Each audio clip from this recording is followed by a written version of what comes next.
Chegou 2026 e com 2026 chegando, surgem algumas perguntas-chave para a gente que está se preparando para encarar mais esse ano. Um deles é um ano parecido com 25, não é? Mais volátil, menos volátil, mais previsível, menos previsível? Será que a gente vai ter um ano em que o primeiro semestre, atipicamente, como foi no ano passado, vai ser mais forte do que o segundo semestre? Será que o cenário de eleições, Copa do Mundo, etc., vai realmente chacoalhar demais e tornar ainda mais volátil esse ano? Então, tem um monte de coisas rolando nesse exato momento. E eu acho que é um excelente momento para a gente, já com o pé dentro do ano novo, a gente poder fazer um pouco de reflexão sobre isso. E como a gente tem nesse vídeo um dos nossos preferidos e também um dos preferidos da audiência do canal da gente aqui no YouTube, justamente por permitir essa calibragem um pouco melhor de perspectivas, expectativas para o ano, a gente vai quebrar esse vídeo em duas partes. No primeiro bloco, em que a gente vai falar mais dos grandes elementos aí conjunturais, e depois a gente fechar um pouco mais naquilo que afeta diretamente o consumo dentro do food service. Então, sejam bem-vindos a 2026. Começando essa discussão falando sobre conjuntura.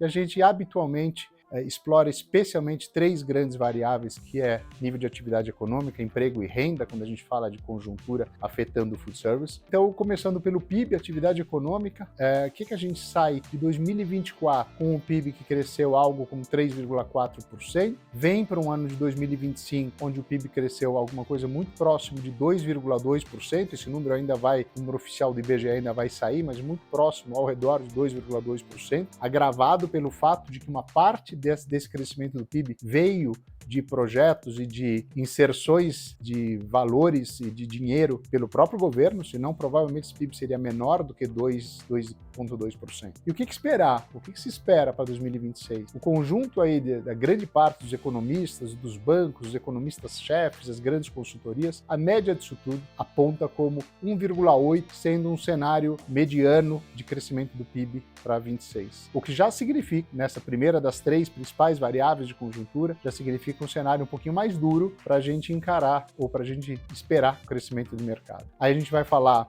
de emprego e renda. O que a gente tem como emprego hoje? Já há mais de um ano e meio, a gente tem um mercado de trabalho sustentado na casa de 102 milhões de brasileiros ocupados de todas as formas, CLT, autônomo, empresário e assim por diante. Mas esse número, que é um número potente, 102 milhões de brasileiros ocupados, ele está estável, ele está estagnado. E pelo que a gente entende em relação a esse olhar, aquele olhar do PIB de crescimento de 1,8%, quando a gente olha a situação toda dessa complicação do cenário fiscal do Brasil, quando a gente olha as questões do tipo primeiro semestre, ainda com Selic no topo, ainda com inflação ou com algum residual inflacionário um pouquinho mais forte de 2025 afetando 2026, nossa expectativa é que ao longo desse primeiro semestre, ao longo do começo de 2026, a gente possa ter essa estagnação do nível de população empregada do Brasil, população ocupada, perdão,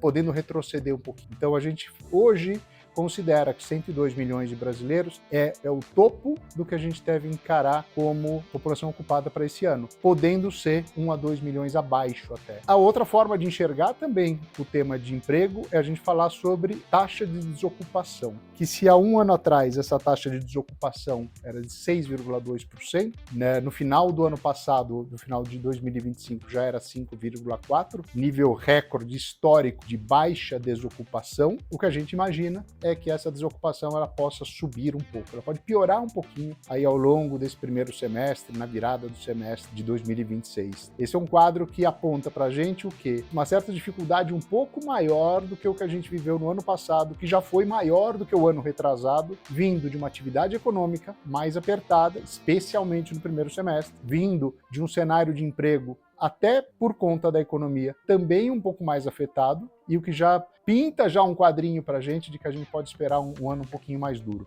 Na variável renda, por outro lado, a gente tem uma notícia que continua sendo boa, até pelo fato de que a gente tem uma população desocupada pequena. Então a gente continua tendo uma sustentação bastante robusta de renda. Então, simplificando, a gente tem um PIB que continua em desaceleração, a gente tem um nível de população ocupada entre estagnada para uma pequena queda e a gente tem uma renda bem sustentada. O blend disso tudo, o mix disso tudo é um pouco inferior, é um pouco menos positivo do que o que a gente teve no ano passado e no ano retrasado. Isso já começa a dar um pouco de contorno de que a gente possa esperar para esse ano, eu vou comentar isso daqui a pouquinho, um nível de crescimento no mercado de food service um pouco mais restrito do que a gente teve. Tem uma variável que eu queria trazer para a mesa aqui, que eu acho também importante, que é a variável inflação.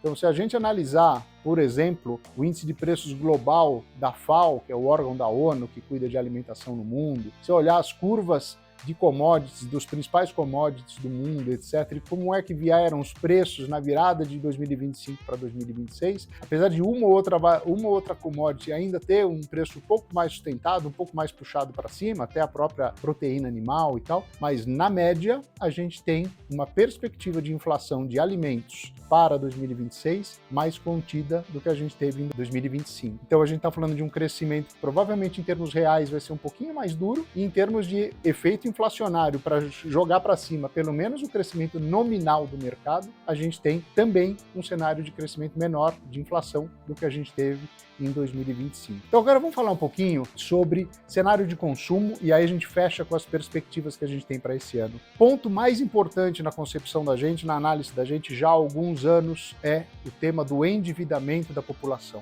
Por que isso é particularmente importante? Porque apesar de eu ter um crescimento de renda e vir de um período em que a gente tem uma população ocupada, robusta, o endividamento da população está tirando fôlego, está tirando gás do quanto esse crescimento de renda individual e que, consequentemente, gera um crescimento da massa de renda da população, o endividamento da população é um fator que tira energia, que tira uma potência desse crescimento de renda. Ou seja, o crescimento da renda discricionária, que é quando eu pego a renda das pessoas e tiro aqueles que são os gastos obrigatórios, os gastos básicos dela, e que depois eu deduzo, inclusive, o que é a composição do que ela deve, que vai sair dessa renda, sobra pouco dinheiro ou sobra um dinheiro limitado. E aí o que a gente vê? Um número muito sustentado na casa de 80% da população brasileira se dizendo endividada, o que é razoavelmente normal, ser endividado não é o problema em si, o problema é conseguir pagar a dívida, mas onde a gente tem duas variáveis importantes. Uma delas, a mais importante na nossa concepção, é 30% da renda do brasileiro está comprometida com o pagamento de dívida. Então, voltando a termos que a gente já usou em algumas palestras, cursos e etc., se uma família tem uma renda média R$10 mil,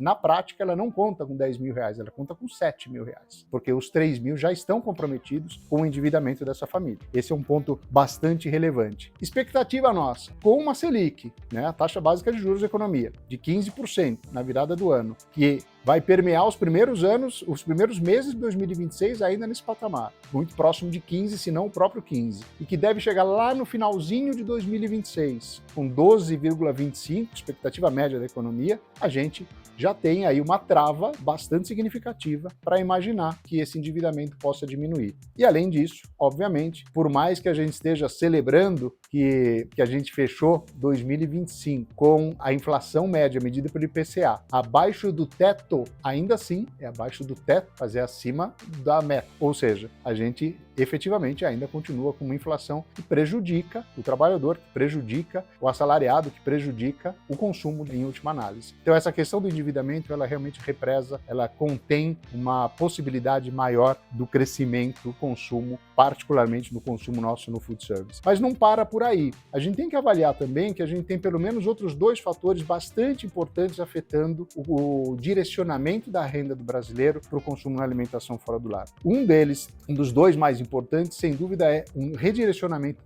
bastante grande dos gastos tradicionais, com alimentação, com vestuário, com bens de consumo e assim por diante, para gastos que eu vou chamar de gastos de conveniência e entretenimento vindos do digital. O digital e tudo que ele promove em termos de utilidades, de conveniência, de praticidade, etc., ele está consumindo uma parcela crescente da renda discricionária do brasileiro. Não dá para dizer, não dá para negar, ou não dá para deixar de lado o segundo fator bastante relevante, que são as bets. Então a gente até tem um número aqui que é, hoje, o que se gasta com apostas eletrônicas, grande universo das bets, significa já 38% de todo o orçamento gasto do brasileiro com lazer e com cultura. Ou seja, a gente tem esse fato novo, que é um fato de poucos anos para cá, também comprometendo bastante a renda do brasileiro e, obviamente, tirando, de alguma forma, deslocando uma parte do consumo, que nesse caso, uma parte do consumo seria feito no food service. E eu acho que vale a pena comentar que vai ser tema de um dos vídeos ao longo desse ano, e é também mudanças de padrões de consumo. Eu não vou quantificar nesse momento, mas vou citar pelo menos aqui uns 5 elementos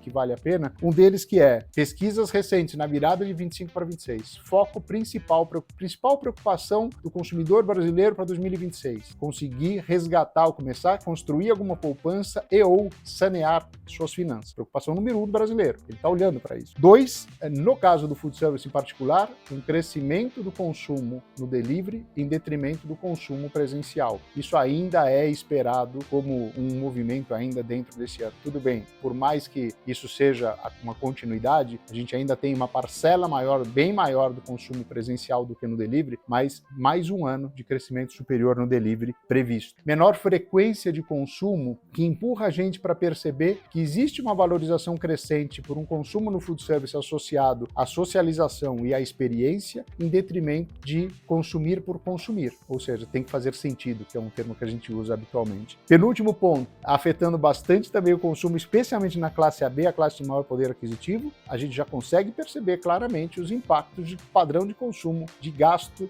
de tipo de alimentação, de quantidades das refeições ligadas a programas, a remédios, a medicamentos, a tratamento, ligados à redução de peso, não só controle de doenças, mas especificamente controle de obesidade. E uma coisa que a gente está observando já há algum tempo, que eu vou chamar de saudabilidade pragmática. Não é mais uma questão filosófica, uma questão de moda e etc. As pessoas efetivamente estão se alimentando de uma forma cada vez mais pensada, cada vez mais com objetivos traçados e assim por diante. Resumão, voltando um pouco para a combinação de cenário e de consumo. Crescimento previsto para esse ano, dificilmente chegar a 2% crescimento real desse mercado. Ou seja, vai começar a frase dizendo não, o mercado não crescerá 2 ou mais por cento em termos reais nesse ano. Essa é a expectativa que a gente tem. Um outro ponto que se combina com esse, inflação. Se a gente teve uma inflação de 7% no food service no ano de 2025, a expectativa para esse ano é que dificilmente essa inflação vai passar de 5%. Então, se eu estou dizendo que a gente vai ter crescimento real menor,